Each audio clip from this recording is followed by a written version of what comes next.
Hello students, welcome back to my channel. Vishal Gupta आपका teacher. कैसे हो आप सब स्टूडेंट्स? इस वीडियो में मैं आपको क्लास 12 सब्जेक्ट मैक्रो इकोनॉमिक्स का चैप्टर नंबर 2 स्टार्ट कराने जा रहा हूं, some basic concepts of macro economics, जिसमें हम इसका टॉपिक आज डिस्कस करेंगे क्लासिफिकेशन ऑफ गुड्स। ठीक है बच्चों, तो सबसे पहले बात करते हैं क्लासिफिकेशन ऑफ गुड्स में कि गुड्स कितने तरह की होती हैं। गुड्स दो तरह की क्लासीफाई की गई हैं, एक फाइनल गुड्स, दूसरा इंटरमीडिएट गुड्स। और बच्चों फाइनल गुड्स आगे दो तरह से हमने क्लासीफाई करते हैं इकोनॉमिक्स में, एक कंज्यूमर गुड्स और दूसरा कैपिटल गुड्स। तो सबसे पहले हम बात करते हैं फाइनल गुड्स की ही। So final goods are those goods which have crossed the boundary line of production and are ready for use by their final users। मतलब वो गुड्स जो अपनी boundary line of production complete कर चुकी हैं वो क्या कहलाती हैं? फाइनल गुड्स कहलाती हैं। और वो आगे दो तरह की होती हैं, एक है फाइनल कंज्यूमर गुड्स, मतलब फाइनल जो कंज्यूमर कंज्यूम करता है, finally purchase by the consumers for the satisfaction of their wants. मतलब ये वो फाइनल गुड्स होती हैं जो डायरेक्टली यूज़ करने के लिए रेडी होती हैं, उस पर और कोई वैल्यू एडिशन नहीं होनी होती और ये सारे प्रोडक्शन के प्रोसेसेस को पार कर चुकी हैं। और जो कंज्यूमर खरीदता है, यदि कंज्यूमर उसको खरीदता है final satisfaction of their wants के लिए, तो उसको कंज्यूमर गुड्स बोलते हैं, फाइनल कंज्यूमर गुड्स। और फाइनल प्रोड्यूसर्स गुड्स कौन सी हैं? Are finally purchased by the producers and are generally used as fixed assets in the production of process of production. तो बच्चों अब हम आगे बढ़ते हैं। एक्सपेंडिचर ऑन फाइनल गुड्स क्या है?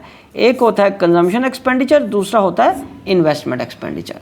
ठीक है बच्चों, इन दोनों को मिला के ही हमारा क्या बनता है? Expenditure on final goods. मतलब जो खर्चा कंज्यूमर्स ने किया प्लस जो खर्चा प्रोड्यूसर्स ने इन्वेस्टमेंट के फॉर्म में किया, उसको क्या बोलते हैं? Expenditure on final goods. चलिए अब हम आगे बढ़ते हैं बच्चों। What do you mean by when we say that final goods have crossed the boundary line of production? ये बहुत ही ज़्यादा इंपॉर्टेंट क्वेश्चन बन जाता है कि क्या मतलब होता है कि जब हम ये कहते हैं कि कोई final good boundary line of production पार कर चुकी है। बच्चों उसका मतलब क्या होता है?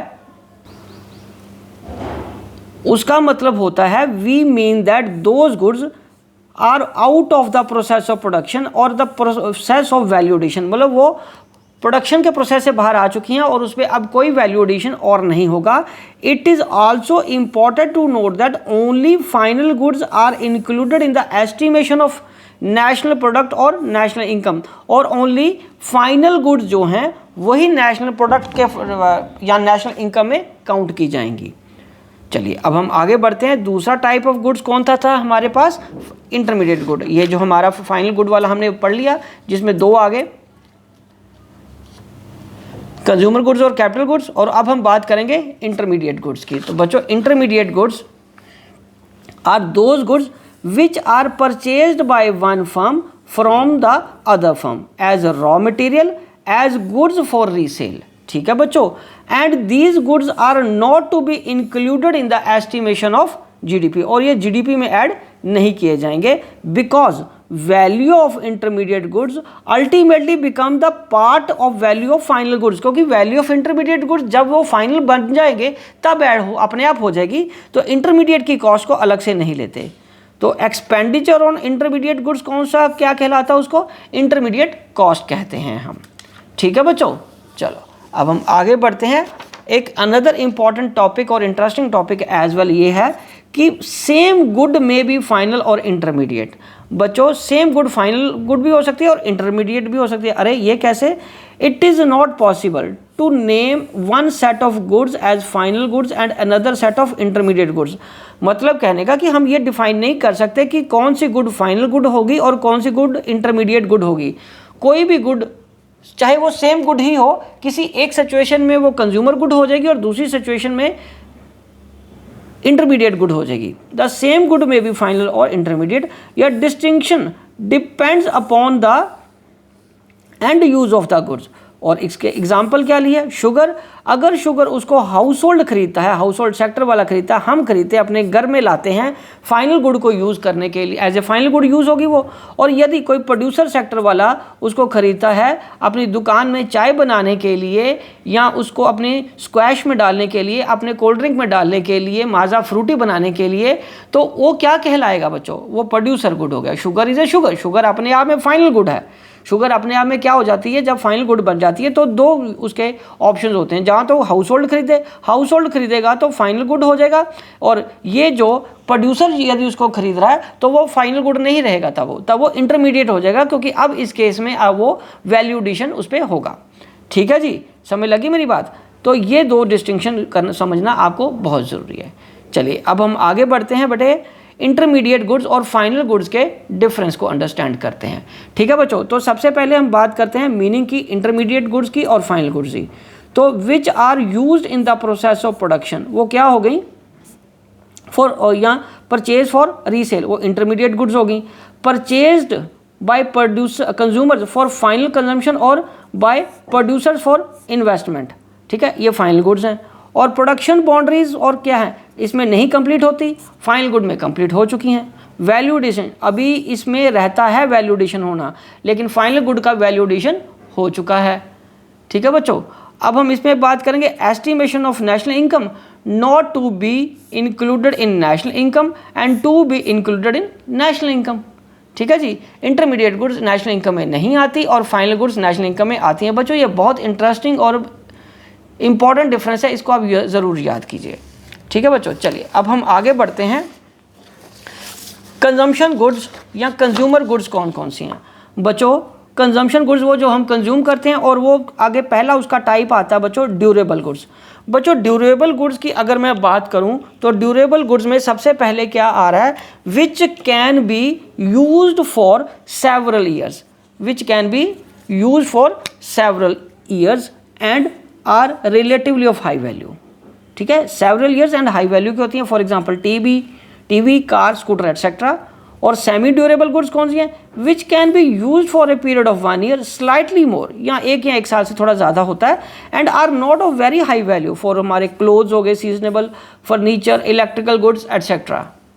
ठीक है बच्चों, अब हम बात करेंगे नॉन ड्यूरेबल गुड्स की। So non durable goods, these are single use consumption goods, ink, gas, milk etcetera, and are of relatively low value. ठीक है जी, अब हम बात करेंगे non material goods and services. ठीक है, services are those non material goods which directly satisfy human wants. तो नॉन मटेरियल गुड्स या सर्विसेज कौन सी होगी? जो सर्विसेज ऑफ डॉक्टर होगी, लॉयर होगी एटसेट्रा। ठीक है बच्चों, चलिए अब हम आगे बढ़ते हैं। आगे हम बात करेंगे कैपिटल गुड्स की। बच्चों कैपिटल गुड्स कौन सी हैं? नाम से ही क्लियर हो रहा है, द फिक्स्ड एसेट्स, वो फिक्स्ड एसेट्स हैं जो यूज करता है producers. For example plant and machinery. Capital goods are repeatedly use in the process of production for several years and are of high value, और वो हाई वैल्यू की होती हैं। Even nuts, bolts, nails, screws are use for several years, but उनको capital good हम नहीं लेते क्योंकि वो लो वैल्यू की होती हैं। ठीक है, नट बोल्ट्स या छोटी छोटी जो चीज़ें, स्क्रूज, पेचकस, प्लास, ये सारी चीज़ें जो होती तो ये लॉन्ग पीरियड के यूज़ करने के लिए हैं। ठीक है जी, बट वो लो वैल्यू की होने की वजह से हम उसको कैपिटल गुड्स में कंसिडर नहीं करते। ठीक है बच्चों, चलिए अब हम आगे बढ़ते हैं कि all capital goods are producer goods but all producer goods are not capital goods. बच्चों producer goods are those goods which are use in the production of other goods. और वो क्या हो गया? प्रोडक्शन के लिए जो प्रोड्यूसर यूज़ करता है वो यूज़ करता है एक तो गुड्स रॉ मटेरियल के फॉर्म में और दूसरा फिक्स्ड एसेट वाली के फॉर्म में यूज़ करता है। और रॉ मटेरियल के यूज़ फॉर्म में वो क्या यूज़ करता है? फॉर एग्जांपल वुड करता है फर्नीचर बनाने के लिए। क्वेश्चन को आप अंडरस्टैंड करिए, बहुत इंपॉर्टेंट चीज़ है कि सारी कैपिटल गुड्स प्रोड्यूसर गुड्स होती हैं, लेकिन जो प्रोड्यूसर गुड्स हैं वो सारी कैपिटल गुड्स नहीं है, ये मतलब है ना। तो इसमें हम ये बता रहे हैं, बात कर रहे हैं कि प्रोड्यूसर दो तरह की गुड्स यूज़ करता है। एक वो यूज़ करता है रॉ मटेरियल के फॉर्म में और एक यूज़ करता है वो फिक्स्ड एसेट के फॉर्म में।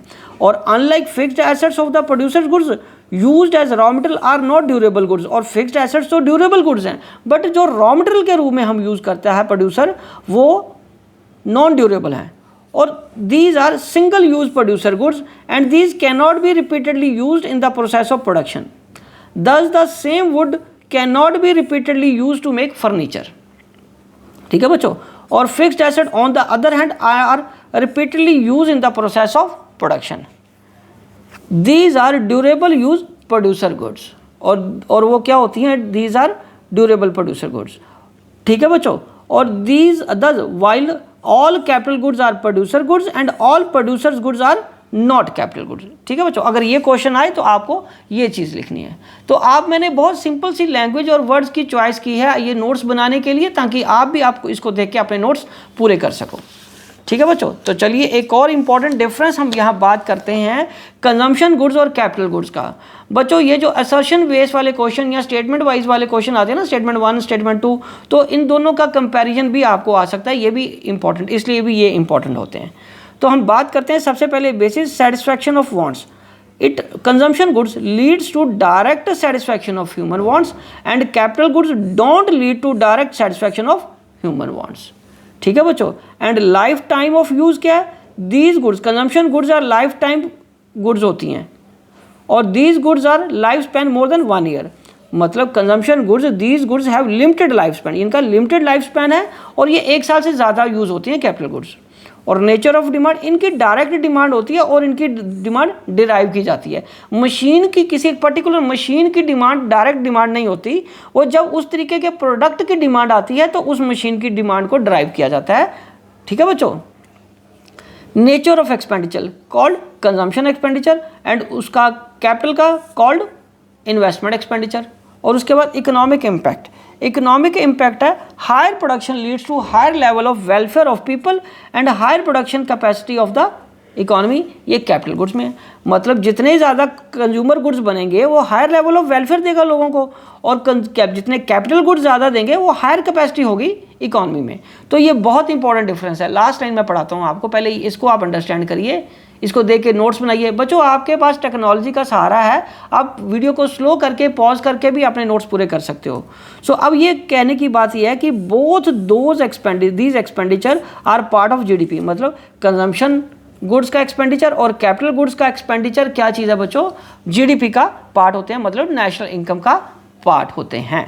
ठीक है बच्चों, तो इसी के साथ यहाँ तक का टॉपिक कंप्लीट होता है. अब अगला टॉपिक मैं आपको अगली वीडियो में कराऊंगा.